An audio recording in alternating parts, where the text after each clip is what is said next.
This is a really, really big reading. The timing of this one used to often fall on Swami's birthday. So they rearranged the readings just to avoid that, because it was awful to stand up here on May 19th and talk about how devotees fall. So we pushed it back a little into the year. But the story of Judas, which is what he starts with, is also so instructive in ways that are not so easily recognized. Swamiji explains it out at great length in other sources, so that's what I'm going to be speaking of. Because the paradox of Judas's life is that there were 12 of the many, many dozens, hundreds of people who crowded around Jesus. He pulled 12 of them out because they were worthy of being given his special attention. They'd earned it. They'd earned it from their past lives of devotion. They had the power to be able to perceive who Jesus was, and they had the clarity to be able to carry on the mission, which was an enormous thing, especially in the descending period of Kali Yuga, where Jesus was going to be crucified and nothing but persecution awaited them. They became exiled from their own community, and many of them died a martyr's death. In fact, I believe all of them did, except for St. John. But it was tough, what they had to face. So he knew they had to have power like this to do it, and Jesus doesn't make mistakes. He could see it. But also, he knew that Judas had a certain kind of karma that had to be faced. So it wasn't as if Judas was necessary for the fulfillment of Jesus' life, but the drama was going to take place, and Judas had an opportunity to make a choice. Now, then you get into the question of free will or not free will, which is a hard question. When I was traveling recently, it was almost like a wager among my traveling group.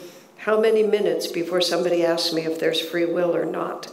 You know, and the time span got shorter and shorter. And it's not a question that I can really answer, because you have to have a perspective higher than mine to know. It's a complicated question. So did Judas have a chance of not failing? I don't know. But it was a necessary process for him to go through. And the way Swamiji explains it, and he hints at it here, but he talks about it this way. One would imagine that Judas had actually lost faith in Jesus. I mean, that's sort of the way you think about it. This is a false prophet. I'm going to turn him in. He'll get killed. That'll be the end of the story. But the reality was much more subtle than that, as Master explained it. Master had the capacity to know. He said what happened was that Judas knew who Jesus was. He had experience. He had perception. He knew that he was the promised Messiah. He was the fully realized soul. He had all this power. But what Judas wanted was he had an idea of how Jesus ought to express that power. And what Judas became a victim of, and it starts with money, but people's attraction to money is not for money. I mean, money is an inert object. It's for what you think that money can give you. And one of the things that money seems to give people is power. I have power, and then I can compel the world to follow the way I want to do it. And so Judas thought that Jesus was naive in the way he was going about his mission, because Judas, being attracted to money and the power that it gives you, and therefore the belief that the material world is the expression of power and security and rightness. This is the very subtle point that you get caught with, because the material world seems bigger than the spiritual world, doesn't it? The politicians have all this power. All these national leaders have nuclear bombs. Who knows whether any of the conspiracy theories are all true or not. I think anything is possible, but fortunately I don't care. Because Jesus and Babaji, as Master writes in Autobiography of a Yogi, they have planned the salvation of this age. And the masters are really in charge. Swamiji writes about this in one of the last chapters of his own autobiography, The Path, and it's very well worth reading. He says, we imagine this world is run by all these egoic individuals who love money and love power. He said, but it's the destiny, it's the karma of the planet that they're acting it out. They get their position because of the karma of the people, not because they themselves really have the power they think they do. Jesus and Babaji are pulling the strings. Master talks specifically about decisions that he himself made. Master actually said that when the Korean War began, that Master put the thought in Truman's mind, President Truman's mind, to defend. I can't verify that, but everything else that I believe Yogananda said was true. But that just makes you have to stand back here. But Judas was caught in that. Judas thought that if Jesus just played his cards a little differently, he could sort of get in with the power structure, and then they'd really get this show on the road. You know, if he just were popular, if he could just go on the Oprah Winfrey show, you know, if he could just become an internet influencer, you know, then we could really make it happen. Just a few minor adjustments to a few of the things he did. He was good with the resurrecting the dead. He was great with the healing, but he was a little too strong against the priests. And this renunciation bit, there was too much of that. Just a few little adjustments like that. But Jesus wasn't cooperating with Judas because Jesus had his own ideas. And Jesus was mixing with lower class people. He wasn't taking the trouble to cultivate the power structure. You can see how it would work. It's really not at all hard to imagine. You just start in one small place, and then you just keep moving a little bit. You know, if I was just a little more popular, if we just downplayed this a little bit, if we just didn't emphasize the masters quite as much as we do, if we were just a little more determined in our educational system, you know, just all these different things. My conversation with everyone, I've been traveling a great deal. Do not worry about whether you're popular. Simply be loyal to the vibration, not even the dogmas, because there are none in our teaching, but to the vibration. Be loyal to the vibration of what Swami said in motion for us of Master's Ray. And if our vibration is correct, everything else will follow in God's own timing. But Judas was impatient. And so Judas conceived of a plot. And that plot was he would turn Jesus in, he would have him be arrested, and then that would force Jesus to stand up and declare himself in front of everyone, and then that would really show them, wouldn't it? Meaning that Jesus' power would then assert itself. And so what happened instead was everything went according to plan. He was arrested, he was tried, he was convicted, but at no point there did Jesus declare himself. And so this, you know, the arrest took place in the evening, and the drama took place overnight and then into the morning, like this. And as you read the Bible, there were several places where Pontius Pilate was pleading with Jesus to declare himself. And Jesus even answers, you know, you have no power over me except that my Father gave it to you. Even now, legions of angels could rescue me. You can see Judas over in the corner saying, yes, yes, legions of angels, expecting the heavens to open and Jesus to be rescued. And then, as it was on Palm Sunday, they all march into freedom. But instead, Jesus accepted his fate, was put on the cross and died. And Judas was horrified. You know, instead of being jubilant, instead of this sort of final worldly victory, you know, spirit and nature God and the world coming together, Jesus was crucified and died. And that's why Judas then took the money, tried to give it back, and then killed himself. Because it had all gone so horribly wrong. Now, Master tells the rest of the story, which is really interesting. He said that Judas was reincarnated, and he lived as a disciple of Ramakrishna, which sort of plays a little with the Guru. Jesus gave him to Ramakrishna to liberate, and Judas was liberated as a disciple of Ramakrishna in the beginning of the 1900s, and Master knew him. Wow. And then you want to just throw in Swami's assertion that Jesus' incarnation was a previous incarnation of Yogananda. You just don't know where to go with all of that. Except, wow, this is where the music starts, the woo-woo music starts. But amazing. And now it took Judas more than 2,000 years, but that's just a moment in eternity, to sort of resolve all that he had been through. And Master even said, in that incarnation, he still had a little bit of attachment to money. And the other disciples teased him a little bit about his attachment to money.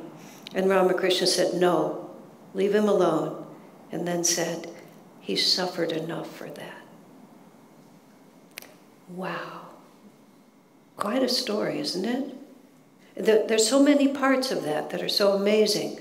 How you can be so advanced, and yet when you have a delusion, the delusion becomes monumental. I mean, Judas's name itself is synonymous with betrayal and all of those things. And yet, in a mere 2,000 years, compared to the millions of incarnations we had, he was completely freed. But there was a little shade of it, but his guru protected him at that point. So most of us do not have karma that is that dramatic. So what the Gita gives us is the Gita gives us the little story of how you start small and end up someplace that you never wanted to be, like that. And so we have this little verse which traces it. And I was trying to remember when I was waiting for the service, just sort of how I couldn't remember where infatuation fit into the story. So I sort of came outside to find the book and look up to where infatuation comes in. But there's actually, rereading it again, I saw it more interestingly. This is how the sequence goes, and I wrote it all in the back of an envelope in case I can't remember. It begins when you ponder the things of this world. You just start thinking about it. And you think about it in all sorts of ways, don't you? Wouldn't it be nicer if I had that nice home, if I had just a little more money? There was a survey done once and about people's attitude toward their own finances. And everyone, from the most impoverished to the richest, thought they would be better off if they just had 10% more. You know, just a little more. Master said the delusion of this world is not the catastrophe, because the catastrophe is energizing. What the delusion of this world is that it's almost okay. That if I just had 10% more. And so instead of either using our energy to dynamically change our circumstances, which is a perfectly valid use of energy, or being content with what God has given us, we ponder. But understand the difference, not pondering in a creative way, but just pondering, oh, if only. If desire, if longing leads to dynamic energy, and the striving for excellence and the striving for success is God implanted. Because in the effort to achieve, we come up against the limits of our own consciousness. And in the karmic compulsion to make things different, we are forced to face and overcome our limitations. And it's the facing and overcoming of our limitations that is actually success. But the way the whole drama works, we have desires. Or more than that, we have karmic compulsions.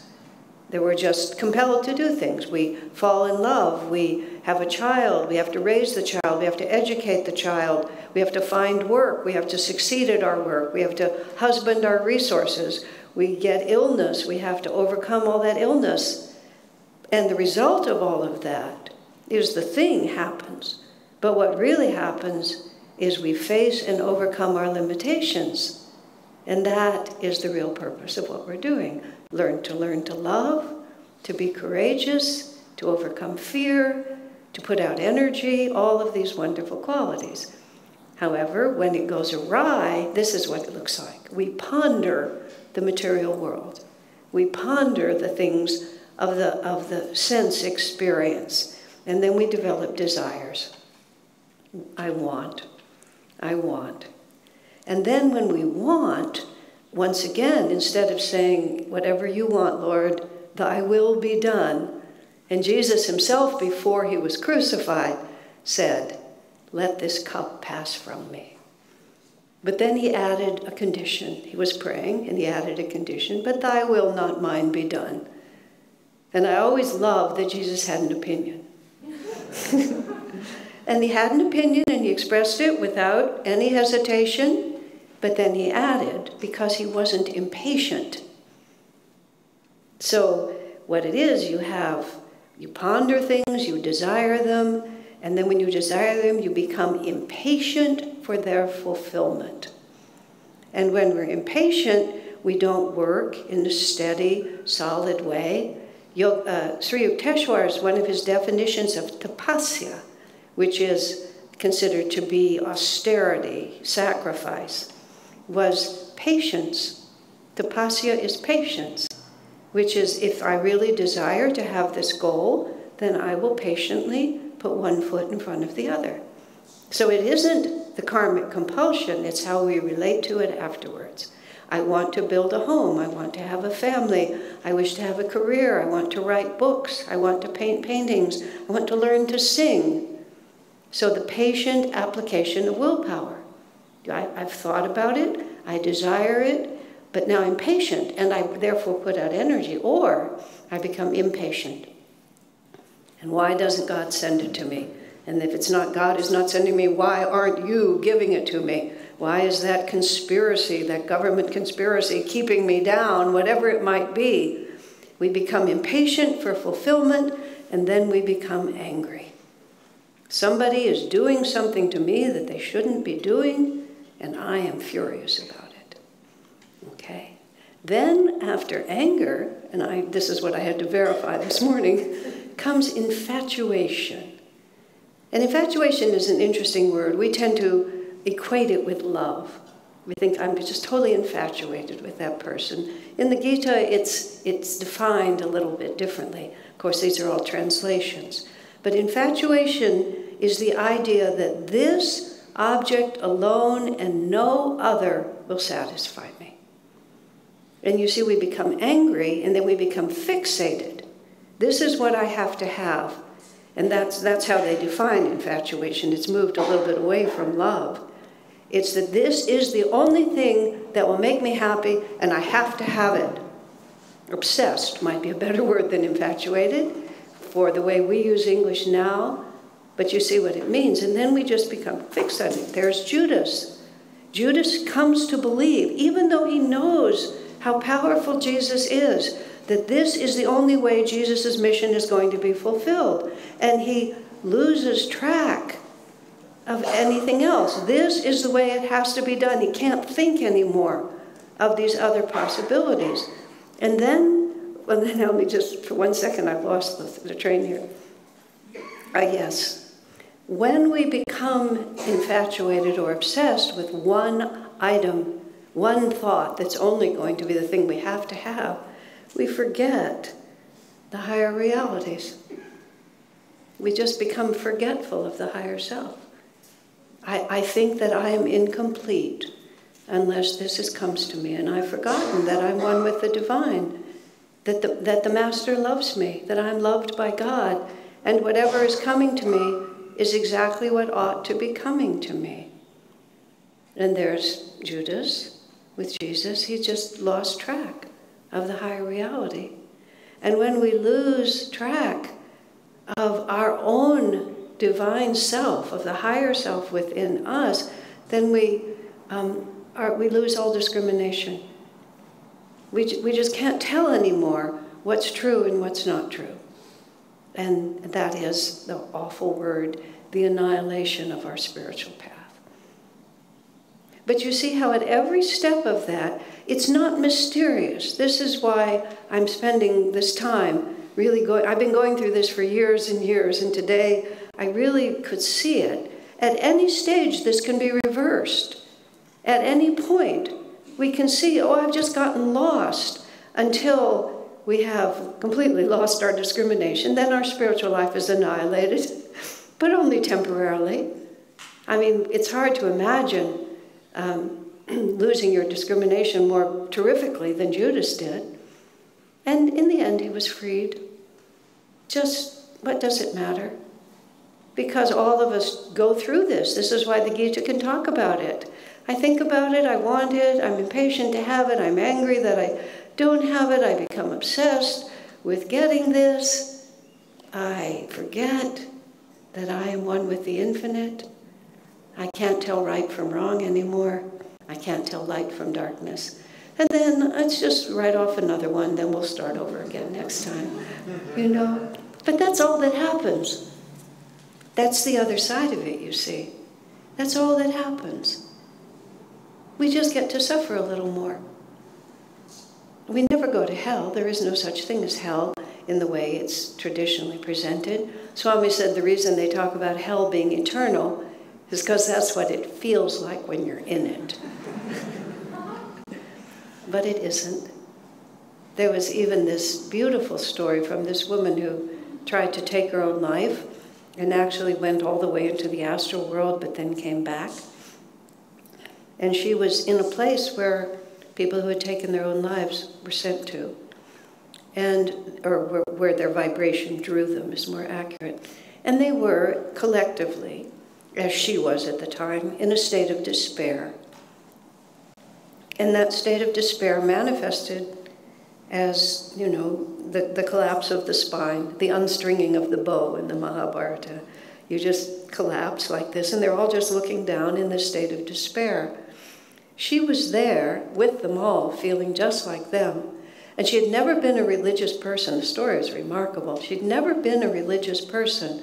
And sitting there and just somehow realizing what she had done and the ineffective nature of taking her own life, because that's the most serious problem with it, is it doesn't destroy consciousness. And therefore your consciousness, whatever it was, still is. The word Jesus came to her mind. Talk about spiritual power. She didn't even have any relation to Jesus. She just remembered that Jesus existed. The moment that word crossed her mind, she looked up. And when she looked up, she saw legions of angels hovering above these despairing people, trying to persuade them to look up. I mean, look up is also symbolic because it means raise your energy to the spiritual eye. But it was also, as she saw it, literal. No judgment, no judgment, no condemnation, just the opposite. Just doing everything they could to get them to look up. So the end of all this story is very simple. Look up. There's no situation, there's nothing in our lives, there's no past action. The past lives of all men, Sri Yukteswar, are dark with many shames. You know, like, so welcome to the family. You know, there's nothing so special about it. And all that is required is just as you follow that way into the annihilation temporarily of our spiritual life, you just turn and walk back.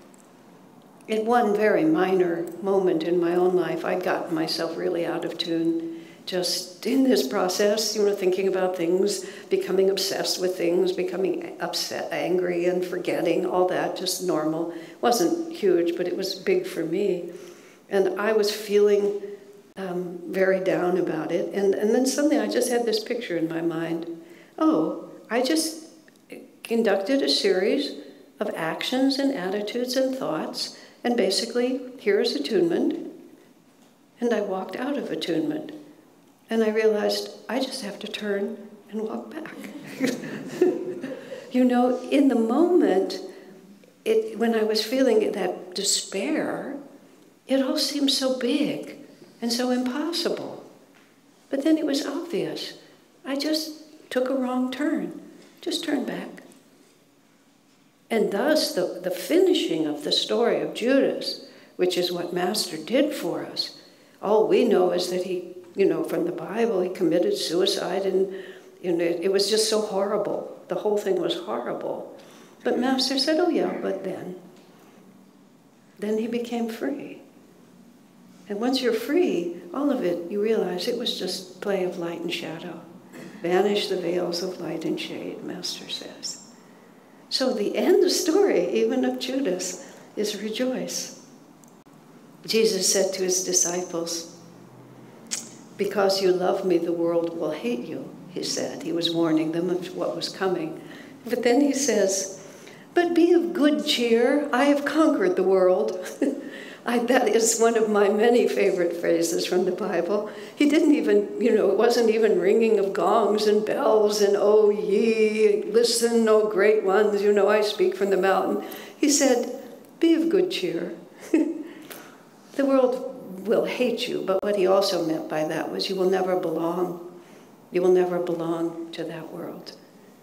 But don't worry, I've conquered that world. And so can we. Bless you.